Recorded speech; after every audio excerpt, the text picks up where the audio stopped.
생명 40일 5주차 6번째 날 지금 내용입니다. 온유함으로 일궈낸 화평이라는 제목으로 이제 화해자에 대한 내용들을 오늘 정리를 하겠습니다. 오늘 본문의 내용은 이삭에 관한 내용입니다. 이삭은 아브라함처럼 탁월한 그런 믿음의 사람으로 이름을 떨친 것도 아니었고, 역사에 손꼽힐 만한 파격적인 믿음의 행보를 했던 사람도 아니었습니다. 그리고 자기 아들 야곱처럼 질풍노도와 같은 그런 아주 파란만장한 인생을 산 것도 아니었습니다. 어떻게 보면 조용하게 순종하면서 살다가 180세에 그런 인생을 살았던 사람입니다. 당시에 일부 다처제 사회였던 족장 시대를 살면서도 이삭은 리브가 단 한 명만을 아내로 두고 그렇게 편안하게 그렇게 살았던 사람입니다. 이삭의 삶은 아침부터 저녁까지 마치 바람 한 점 없는 그런 평온한 그런 날과 같은 그런 인생이었습니다. 하지만 그 가운데 이삭은 풍성함을 누렸던 사람입니다. 이삭을 이야기하면 우리가 기억하는 것은 100배의 복을 받았던 사람, 그것을 떠올리게 됩니다. 그래서 오늘날 이삭은 대표적인 온유한 사람을 대표하는 이 인물로 기록되고 있습니다. 하지만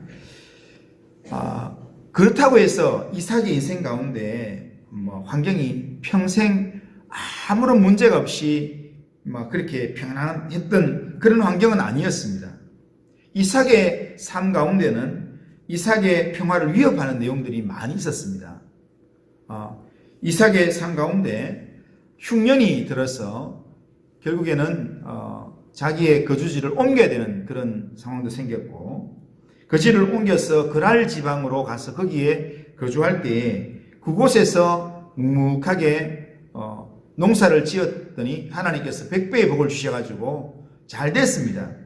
그래서 이렇게 농사도 잘 되고 또 종들도 많아지고 이렇게 되니까 그걸로 잘 되는 걸로 끝나는 줄 알았는데 또 그 블레셋 사람들이 시기하기 시작했습니다. 자기들은 기근으로 힘든데 이삭만 부유해지니까, 그래서 부유해진 이삭을 표적으로 삼고 자꾸 공격을 합니다. 그러다가 자기들 땅에서 떠나라고 이야기합니다. 그래서 블레셋 사람들의 요구에 따라서 블레셋 그랄 지방을 쫓겨나게 됩니다. 그래서 어쩔 수 없이 그랄 골짜기로 가게 되어서 거기서 이렇게 우물을, 아버지 때 팠던 우물을 다시 파서 그 우물을 얻어서 거기 지내고 있는데, 이 유목민에게 있어서는 거기에 정착을 할 수 있는 제일 좋은 게 물이 있어야 되는 겁니다.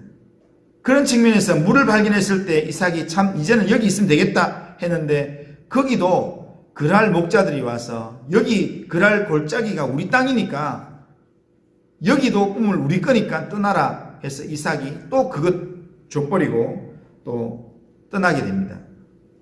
또 다른 지역에 갔더니 거기서도 우물을 팠는데 또 물이 나오는데 또 그랄의 목자들이 와서 여기도 우리 거다 하면서 또 달라고 했습니다. 그리고 그 땅을 떠나라고 했습니다.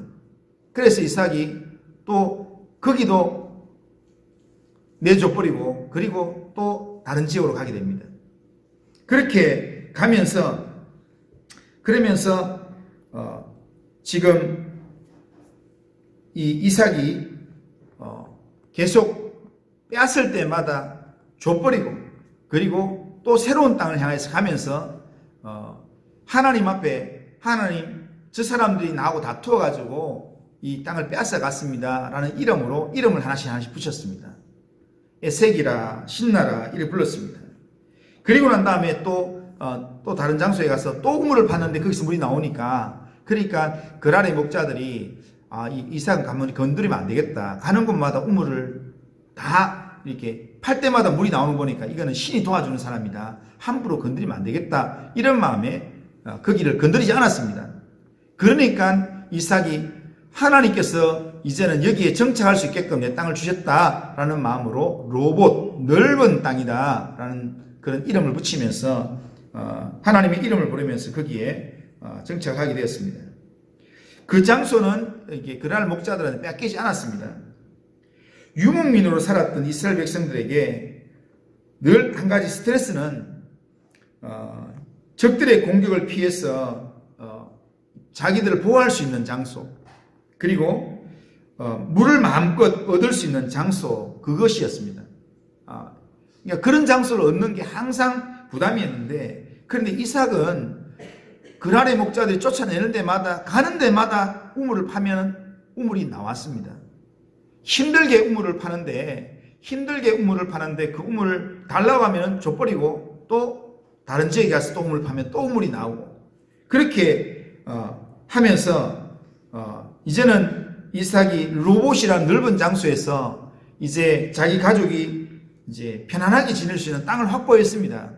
확보했는데, 하지만 이삭은 자기 육신의 생활 공간을 확보한 데서 만족하지 않고 지금 하나님께서 아브라함에게 약속하셨던 땅, 그리고 자기에게 약속하셨던 땅, 약속의 땅, 하나님을 만났던 장소, 그 장소로 올라가는 겁니다. 다시 약속의 땅 브엘세바로 올라가서 브엘세바에서 하나님을 만나고 거기서 제단을 쌓고 거기서 여호와 이름을 부르면서 거기서 장막을 치고 거기서 이삭이 죽을 때까지 사는 겁니다. 그 장소가 브엘세바이고, 그리고 거기에 또 샘을 팠더니 우물이 나오게 되었습니다.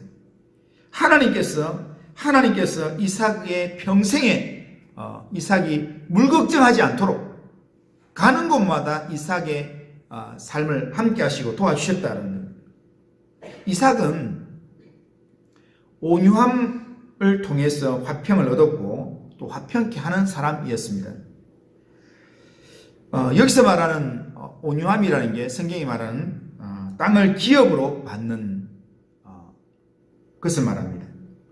그러니까 단순하게 그냥 지역, 지명, 이 공간을 얻는다라는 그런 뜻의 이 땅을 기업으로 얻는 의미보다는 영적인 공간, 숨 쉴 수 있는 내 영혼의 쉼의 공간, 그 공간을 지금 이삭이 온유함으로 얻었다는 겁니다.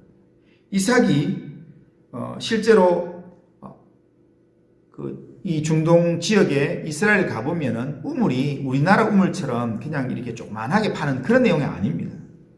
그러니까 이 사막 지역에서 그 브엘세바 그쪽 밑에 지역에서는 물이 잘 없는 지역이기 때문에 또 뭐 두레박으로 뜨고 이렇게 하는 사마리아처럼 그런 지역이 아니기 때문에 우물이 어떠냐면은 이렇게 이 원형으로 나선형으로 쭉 걸어서 들어가서 거기서 물을 떠와야 되는 내용입니다. 그러니까 밑으로 많이 내려갈 때는 한 3, 40m를 파 들어가야 되는 내용입니다.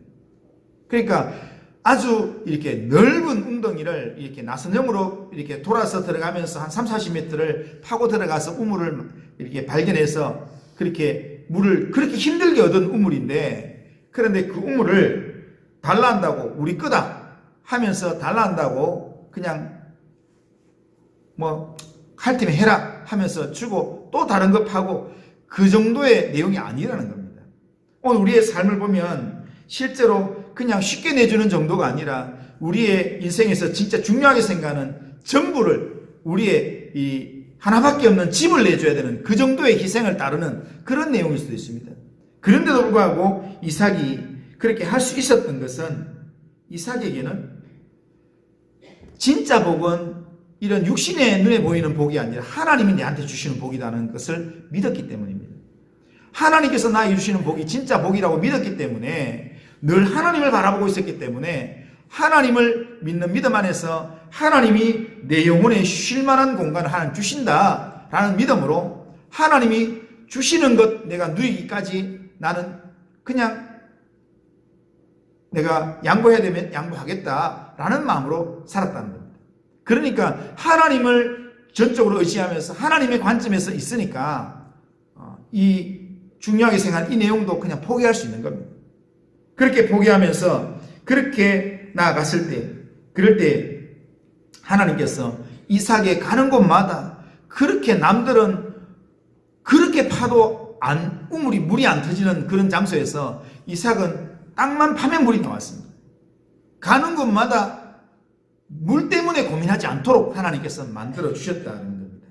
주님은 온유한 마음으로 화평케 하는 일을 감당하겠다고 결단하면서 하나님을 의지하면서 나아가면 하나님은 그 원수라도 화목케 만들어 주신다. 그렇게 말씀하십니다. 잠언 16장 7절에 보면 사람의 행위가 여호와를 기쁘시게 하면 그 사람의 원수라도 그와 더불어 화목하게 하시느니라. 그렇게 말씀합니다. 그러니까 우리는 하나님을 의지하는 온유한 마음으로 우리가 화평케 하는 일을 감당하겠다 결단하고 하나님의 마음으로 우리가 순종하겠다고 생각하고 나가면 그 나머지 일들은 하나님 우리의 삶 가운데 도와주신다는 겁니다. 이 하나님께 주시는 복을 진짜로 믿고 변함없이 끝까지 하나님 바라보았던 이 이삭의 이런 중심, 변하지 않는 이 중심, 이런 일관된 이 믿음을 우리가 가져야 됩니다. 붙들어야 합니다. 하나님 향하여서 고도로 집중된 흔들림이 없는 그런 믿음의 이 중심이 항상 우리에게 무장되어 있었는, 그 무장이 되어 있으면 에색이나 신나라는 장소 이 내용도 이렇게 나한테는 되게 소중한 내용이지만 이렇게 나한테는 그것보다도 하나님이 더 중요하다. 하나님께서 내게 인도하시는 길이 분명히 있을 것이다 라고 하는 믿음 안에서 양보할 수 있고 손을 내밀 수 있고 또한 우리의 마음을 열 수 있다는 겁니다. 세상의 우물에 연연하지 않고 하나님께 인정받으면 승리할 수 있다라는 그런 믿음으로 모든 일들을 할 때 일들을 감당할 수 있습니다. 온유한 자가 땅을 차지한다라는 사실을 믿으면 우리는 그 약속의 말씀을 믿는 믿음으로, 하나님을 믿는 믿음으로 우리는 싸움을 거치고 평화를 심는 삶을 살 수 있다는 것입니다. 풍족하지 않는 이 세상 삶에서 부족한 삶, 현실 이것만 바라보지 말고 우리의 삶에서 한 단계 뛰어넘는 영적인 복을 바라보면서 하나님 바라보면서 우리가 하나님께 구하면서 나아가면 하나님께서 우리의 삶의 모든 것들을 책임져 주신다는 겁니다.